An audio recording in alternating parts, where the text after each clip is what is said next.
ایک حدیث کے ذریعے اپنے موضوع پر آؤں گا. یہ جو میں مولا علیہ السلام کی طرف بات لے کر گیا عمدن تھا, اس کی وجہ ہے. کیوں؟ اس لیے کہ دیکھیں امیر المومنین جو انبیاء سے بھی افضل ہیں, ابھی ہم نے گزارش کیا, یہ کیا خالی ہم کہتے ہیں؟ یہ ذرا سی تمہید 5 منٹ کے لیے سماعت فرمائیے گا. ایک حدیث کے ذریعے بالکل ان تمام فضائل کو شہزادی فاطمہ زہرا سلام اللہ علیہ کی خدمت میں اس طرف لے جاؤں گا. پھر میں یہ کہ ہم فقط کہتے ہیں, شیعہ حضرات کہتے ہیں کہ علی افضل ہے انبیاء سے, نہیں. امام فخر الدین رازی کا نام انشاءاللہ آپ نے سنا ہوگا, جو برادران اہل سنت کے سب سے بڑے مفسر ہیں, جنہوں نے کتاب لکھی تفسیر کبیر. ان سے بڑھ کر کوئی تفسیر مانی نہیں جاتی برادران اہل سنت میں.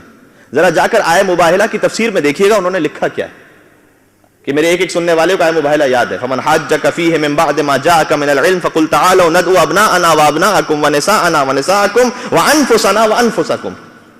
کہ اصولاً شاید ہونا یہ چاہیے تھا بعض مومنین کے ذہنوں میں ہو کہ میں نساءنا پہ بات کروں, کہ تم اپنی عورتوں کو لے کر آؤ, کہ جس میں شہزادی کونین تشریف لے گئی تھی.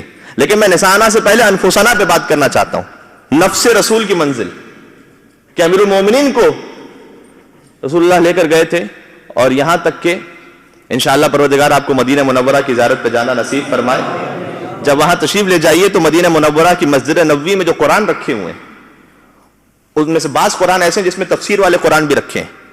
اسے کھول کر دیکھیے گا تو میں نے خود دیکھا جا کر, بلکہ کشمیری زبان میں بھی وہاں ایک تفسیر پہ قرآن رکھا ہوا تھا. اس کشمیری زبان کی تفسیر کو جب میں نے کھولا اور آئے مباہلہ کو دیکھا کہ اس میں کیا لکھا ہے, تو حتی مسجد نبوی میں موجود قرآن میں لکھا ہوا تھا. کشمیری نہ مجھے سمجھ میں آتی ہے, نہ بولنے آتی ہے, نہ پڑھنے آتی ہے. ویسے ہی دیکھ رہا تھا تو تفسیر میں اتنا سمجھ میں آیا, کوئی اور لفظ سمجھ میں نہیں آیا, لیکن نام فاطمہ زہرا, نام حسن, نام حسین, نام علی گویا نور بن کر جھلک رہا تھا, ابھر رہا تھا.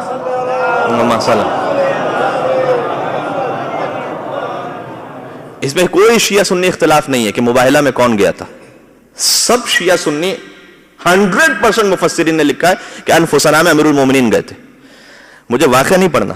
امام فخر الدین رازی نے کیا لکھا, وہ یہ لکھتے ہیں کہ یہ جو نفس رسول علی کو کہا گیا ہے, اس کا مطلب کیا ہے؟ نفس یعنی کیا؟ مائی سیلف, میں بنفس نفیس ہم اردو میں کہتے ہیں, یعنی میں خود. نفس یعنی مائی سیلف, یعنی امیر المومنین کو کس کا نفس کہا گیا؟ رسول اللہ کا. اس کا مطلب یہ ہے کہ جو کچھ اول تا آخر رسول اللہ کو حاصل تھا, نفس رسول ہونے کا تقاضا یہ ہے کہ وہ سب کا سب علی مرتضیٰ کو بھی حاصل تھا. یہ وہ لکھ رہے ہیں, میں نہیں کہہ رہا. نفس کا مطلب یہ ہے کہ جو کچھ رسول اللہ کے پاس ہے, سوائے اس کے کہ جسے رسول اللہ خود ایگزیمٹ کر دیں. ایک چیز کو ایگزیمٹ کیا, الا انہ لا نبی بعدی, کہ میرے بعد کوئی نبی نہیں آنے والا, یعنی علی نبی نہیں ہے. اور پھر آگے لکھتے ہیں کہ اس کا مطلب یہ ہے کہ جیسے رسول اللہ تمام انبیاء سے افضل تھے, نفس رسول ہونے کا تقاضا یہ ہے کہ علی مرتضیٰ بھی تمام انبیاء سے افضل ہو. آقا فخر الدین رازی لکھ رہے ہیں. پھر کہہ رہے ہیں میں خالی اس آیت سے نہیں پڑھ رہا یہ, بلکہ حدیث رسول بھی ایک ہے, اور انہوں نے حدیث لکھی, جا کے تفسیر کبیر میں دیکھیے گا, انہوں نے لکھا کہ رسول اللہ نے پہلے ہی ارشاد فرمایا تھا کہ انبیاء کو اللہ نے الگ الگ فضائل عطا کیے, لیکن وہ تمام فضائل ملا کر علی ابن ابی طالب کی ذات میں جمع کر دیے گئے. اور پھر انہوں نے حدیث لکھی کہ من ارادہ, رسول نے فرمایا کہ جو ارادہ رکھتا ہے, ان ینظر, کہ دیکھے, آدم فی علمہ ونوحا فی عزمہ وابراہیم فی خلتہ وموسیٰ فی ہیبتہ وعیسیٰ فی زہدہ, جو دیکھنا چاہتا ہے آدم کو ان کے علم میں, نوح کو ان کے عزم میں, ابراہیم کو ان کی خلت میں, موسیٰ کو ان کی ہیبت میں, عیسیٰ کو ان کے تقوی میں, جو دیکھنا چاہتا ہے ملا کر, فَلْيَنْظُرْ إِلَىٰ عَلِيِّ بْنِ أَبِي طَالِبٍ, اسے چاہیے کہ چہرہ مبارک علی کی طرف نگاہ کر لے.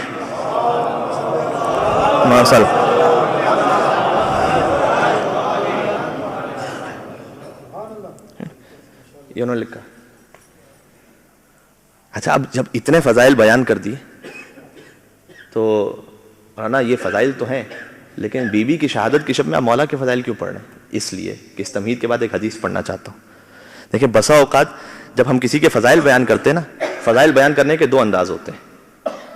ایک تو یہ کہ آپ کہیں کہ فلاں بہت بڑے عالم ہیں, با اخلاق ہیں, اچھے خطیب ہیں, نورانی چہرہ ہے, مصائب میں رقت ہوتی ہے, ایک ایک کر کے کسی کے فضائل بیان کریں. اور ایک اور طریقہ ہے کہ کسی اور کے بارے میں کہیں کہ اگر یہ نہ ہوتے نا تو ان کا کوئی جواب نہ ہوتا. اللہ اکبر, کاش میری بات پہنچ سکے. اگر یہ نہ ہوتے نا تو ان کا کوئی برابر نہ ہوتا. میں بات سمجھا دوں بچوں کے لیے.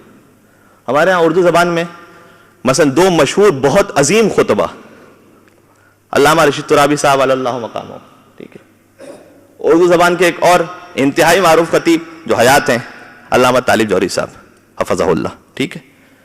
اب مثلا مثال کے طور پر سمجھانے کے لیے گزارش کروں، کسی نے علامہ طالب جوہری صاحب کے لیے کہا کہ ماشاءاللہ قرآن پر عبور ہے، دسترس ہے، اچھے خطیب ہیں، مصائب اچھے پڑھتے ہیں، تاریخ پر پورا عبور ہے، فضائل بیان کرتے رہے ایک ایک. اور اس کے بعد کہا کہ دیکھو اگر علامہ طالب جوہری صاحب آج نہ ہوتے نا تو رشید ترابی صاحب کا کوئی برابر کرنے والا نہ ہوتا. رسول اللہ نے کہا کہ اے علی تجھ میں آدم کا علم بھی ہے، نوح کا عزم بھی ہے، ابراہیم کی خلت بھی ہے، موسیٰ کی ہیبت بھی ہے، عیسیٰ کا تقویٰ بھی ہے. اور پھر کہا لولا علی لم یکن لفاطمہ کف، اگر علی نہ ہوتے تو فاطمہ کی برابری کرنے والا کوئی موجود نہ ہوتا. اللہ اکبر اللہ.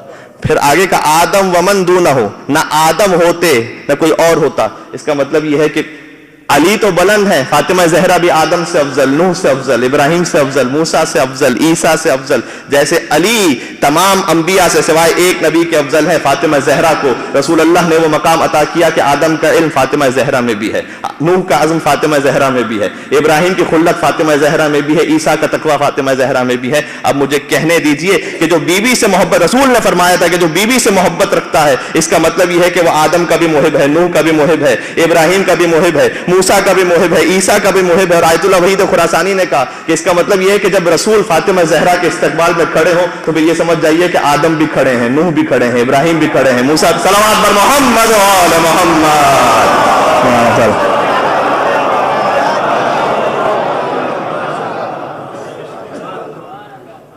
اللہ اکبر. یہ ہے مقام حضرت زہرا کہ پھر اب جتنے جناب امیر کے فضائل سنیں تو ایک جملہ رسول اللہ کا یاد رکھیے گا، اگر فاطمہ نہ ہوتی تو علی کا کوئی ہمسر نہ ہوتا. یعنی اس کا مطلب ہے کہ سوائے حضرت زہرا کے کوئی علی کی برابری کر نہیں سکتا. یہ ہے مقام فاطمہ. برحمتك يا أرحم الراحمين وصلى الله على محمد وآله الطاهرين.